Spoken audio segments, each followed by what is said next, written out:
The wildest car to ever leave Detroit had to be the Plymouth Superbird in 1970. But in this case, we put a 707 horsepower supercharged Hellcat engine in our Superbird, and it is crazy. This is Motivating.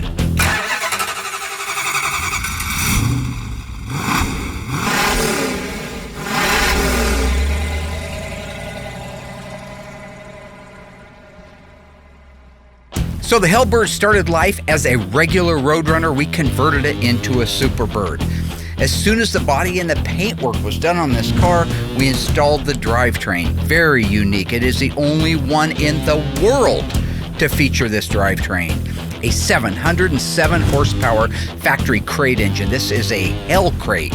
It has the Mopar controller. We backed it up with a pistol grip shifted 6-speed silver sport transmission and a Mosier Dana 354. Now that's a lot of pretty amazing stuff in one car. The only thing that can trump all of those amazing things in one car is to get behind the wheel of this crazy car. Let's get on the road.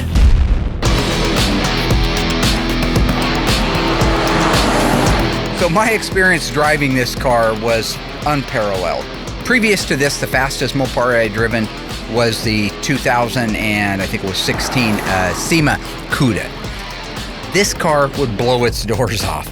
It again had the Magnum Force coil-over power rack and pinion steering, the 6-speed silver sport transmission, the 354 Mosier Dana rear axle.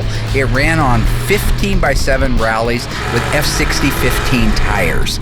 But this car handled like it was on rails, even though it's a big B-body, and I've mentioned before that they don't handle nearly as good as the E-bodies. When you throw that powertrain in it and that braking system and that rack and pinion steering, it handles like it's on rails. This car was outrageous. I could not keep it straight at any speed that I stepped on the gas. First gear, second gear, third gear, fourth gear, it would light the rear tires up. There's one video of me somewhere out there of doing an 1/8 of a mile burnout just shifting through the gears. It absolutely, every time you drop the hammer, that car reacted. When you get in behind the camera, guys, it was so responsive and so aggressive that I could pull right up to the back of the truck where they had the camera. I could get right into it. I could literally put the nose cone up against the camera. It was that responsive that I could pull out of it if anything happened. From inside the cockpit, it's like an airplane. Just like the car is sort of built on that principle, except in reverse, it's designed to be pushed down and not lifted up. That is the feeling you got when you were behind the wheel of this car. Even to this day, all the cars I built, other than my Hellcat Red Eye, this is the fastest Mopar I've ever driven. Thanks for watching, everybody. This week's episode of Motivating.